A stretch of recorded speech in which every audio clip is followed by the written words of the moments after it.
Abraham का पुत्र, दाऊद का पुत्र, यीशु ख्रीष्ट को वंशावली। अब्राहम इसहाक का पिता थिए, इसहाक याकूब का पिता थिए, याकूब यहूदा र तिनका दाजुभाइहरूका पिता।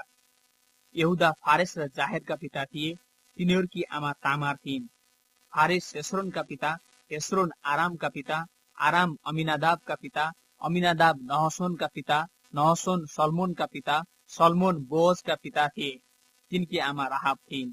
बोअज ओबेद का पिता थिए, तिनकी आमा रुथ थिइन्। ओबेद इसै का पिता, इसै दाऊद राजा का पिता थिए। दाऊद सलोमन का पिता थिए, तिनकी आमा उरिया की पत्नी थिइन्।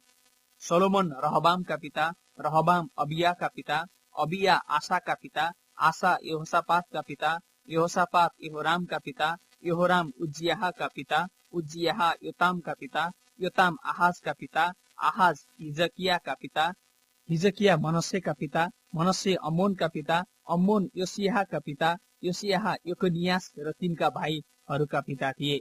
तिनीहरू बेबिलोनमा यहुदीहरूलाई बन्दी बनाएर लगिने समय अघि जन्मेका थिए।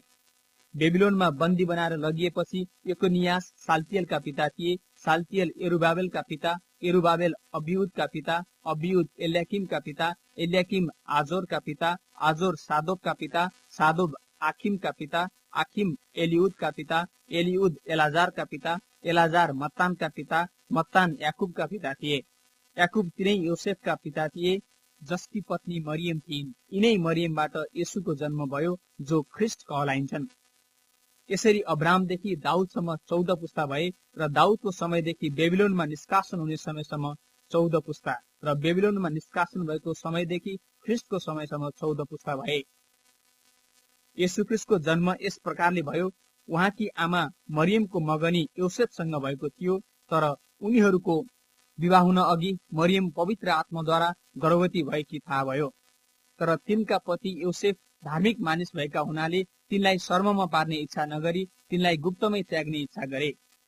तर जब उनले यी कुरा विचार गर्दै थिए, सपनामा परमप्रभुका दूत देखा परे र उनलाई यसो भने, योसेफ दाऊदका छोरा, तिमीरी पत्नी मरियमलाई स्वीकार गर्न नडराऊ, किनभने जो तिनको गर्भमा हुनुहुन्छ उहाँ पवित्र आत्माबाट हुनुहुन्छ।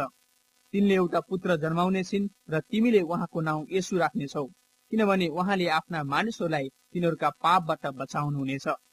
अगमवक्ताद्वारा परमप्रभुले बोल्नु भएको वचन पूरा हुनलाई नै यी सबै भएका हुन्। हेर, एउटा कन्याले गर्भधारण गर्नेछ र त्यसले एउटा पुत्र जन्माउनेछ र उहाँको नाउँ इम्मानुएल राखिनेछ, जसको अर्थ हो परमेश्वर हामीहरूसँग। योसेफ निन्द्राबाट बिउजे र परमप्रभुका दूतले उनलाई भने बमोजिम उनले मरियमलाई आफ्नी पत्नीको रूपमा स्वीकार गरे।